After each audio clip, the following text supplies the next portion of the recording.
welcome to Pickleball is Life. If you like these videos, please subscribe and share them with your friends. And how about you press that little like button? Thanks. I wanted to thank my new sponsor Onyx for supporting my pickleball channel. They make a full line of paddles, balls, and accessories. I've noticed all the best players I play with prefer the DuraFast 40 ball. And if you want to support my channel, check out my Pickleball is Life shirts, hats, and sport towels at the end of this video. I went to a pickleball camp at Green Valley Country Club with Jarrett Chirico, Aspen Kern, Collin Johns, and some other pros. If there's one in your area, I'd recommend it. I really learned a lot. So real quick, before we're done with the non-volley zone in the kitchen, we're done with that. I just want everyone to see this is the reason why pickleball is so important to work on dinking above all else. Pickleball, as I said, is taught from the inside in. How you dink is how you play at the baseline. So like I said, when we're dinking, our paddles in front of us, we have our posture, there's no backswing. I'm here. And after this, I'm in the third shot drop. But you see my posture there, I'm shifting, mostly forehand. So when we start going back to the baseline, the biggest thing I see, especially pickleball, is a lot of tennis players that are switching over. It's more fun. I'm a tennis player, but it is more fun.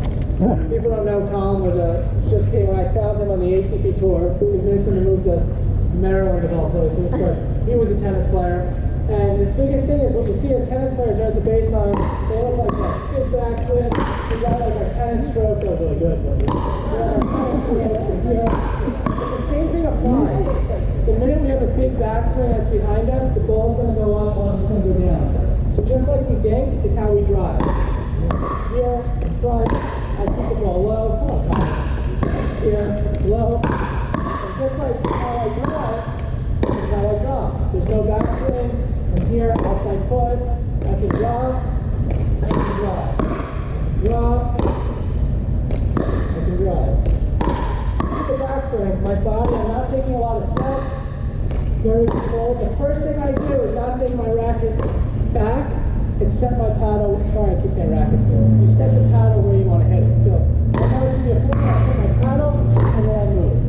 Set my paddle and move. Set my paddle. Oh my God! Oh, you're so good. Pass it. So here. So again, look. Drop. You shouldn't be able to tell if I'm going to drive it or drop it until the last second.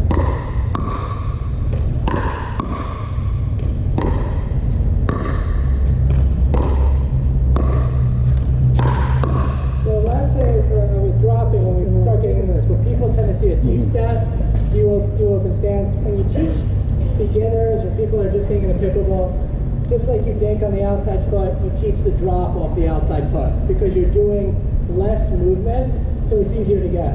As you get advanced and you start playing more, yes, it's easier to step in. But when we step in, it doesn't matter. No matter how you do it, there's no backswing. The paddle is in front of us. It doesn't matter if it opens here or if I step forward. It's always where that paddle is. Here. Alright, so what are you going to do? Any questions on that so far? Anything to add on the drop? So make sure the paddle angle is up here and you're pushing forward. It's a very, very simple shot. If you look at Jarrett's drop, very little can go wrong here. He's dropping his paddle and he's pushing forward. That's all it is. It's not a big backswing. It's just pushing here. The shovel drop is the most dependable drop in pickleball. You need to master that one in order to get to a high level. This is the simplest drop. You should master this one first. You see people hitting spin shots, all that. That's great. But you need to master this one first. So your wrist is down? You want to drop the paddle, yes, below your wrist. Just like you guys are thinking, your paddle, remember, it's loose. The tip of the paddle is always in front of my wrist. There's no difference. So when I hit it, what I usually see is people are back here, and I try to see how I try to dink, see how my whole body moves when I cock my wrist. So what I do is I relax the wrist, just like I'm dinking, right here. Don't have too much. Let the paddle do everything. It doesn't come across my body. You should picture you're hitting 3 balls. So if there's 1, 2, 3, when I dink, it stays on the track of 3 balls. It's not coming off. Because when we're chopping down like this, the paddle's not in the hitting zone for very long. It's here, it's in the hitting zone for a fraction of a second, whereas here, it's in the hitting zone for much longer.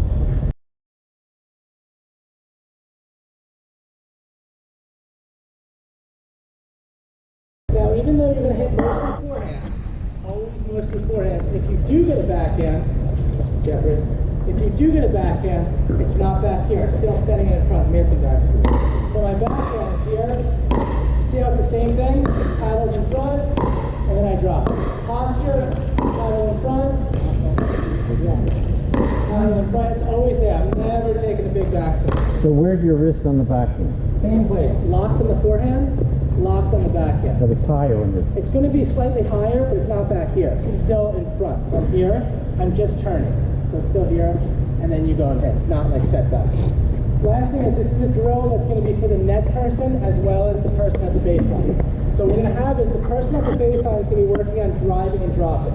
So as we walk around, again, I'm looking for the posture, the bullseye up, the paddle in front of you. I shouldn't be able to tell if you're dropping and driving. I want you to be here. I'm not trying to take Collin's pedal. I'm just trying to get a controlled drive that stays low. So the paddle moves in a straight line. If I drop, I'm trying to make it land in the non-volley zone before Collin can volley it. It's a Collin that's very hard to do. So the second part of this is for the person at the net. I want you to watch what Collin's doing. He's not, when I drive it, or when I drop it, Collin is not trying to slap it.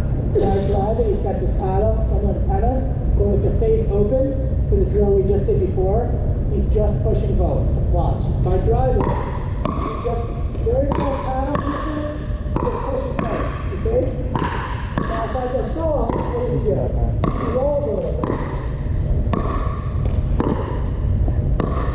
Rolling makes it very hard to drop against. It pushes us back.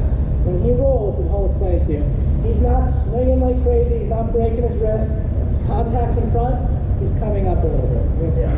It's coming up on the ball, so I might relax the wrist initially, but once I get here, I'm keeping the wrist locked. A lot of people think it's all wrist like this. It's not wrist. It's a relaxed wrist, and then it's pulling and dragging up to get that spin. As soon as you lose control on your swing on this side, that's when the ball's going to jump to the net.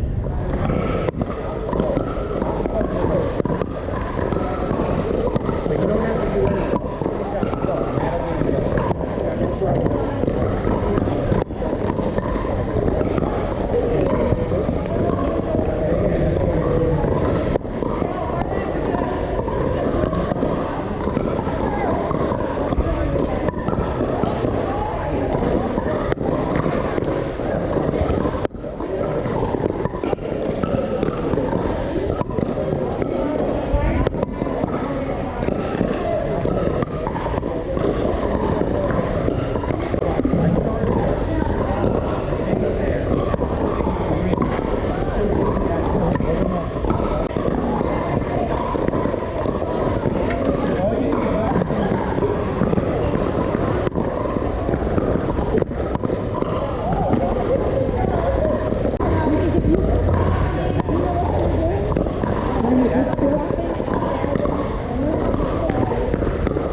Hey, if you like this video and want to help support my pickleball channel, we have Pickleball is Life t-shirts available in both V-neck and crew cut, in both dry fit and cotton, with sleeves, sleeveless, and women's racerbacks. I just got in new A4 blocked shirts with stripes down the side, and I'm putting 5 pickleballs on the back of all the shirts. I also have Pickleball is Life hats and sport towels. You can buy them from me on the court or online at Etsy.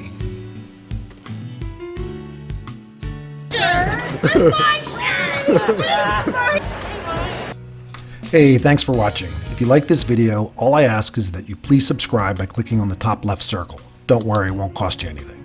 And please share this video with your friends. If you want to see some of my other pickleball videos, click here in the center. You can check out my other YouTube channel, Tesla Life, by clicking on the bottom left.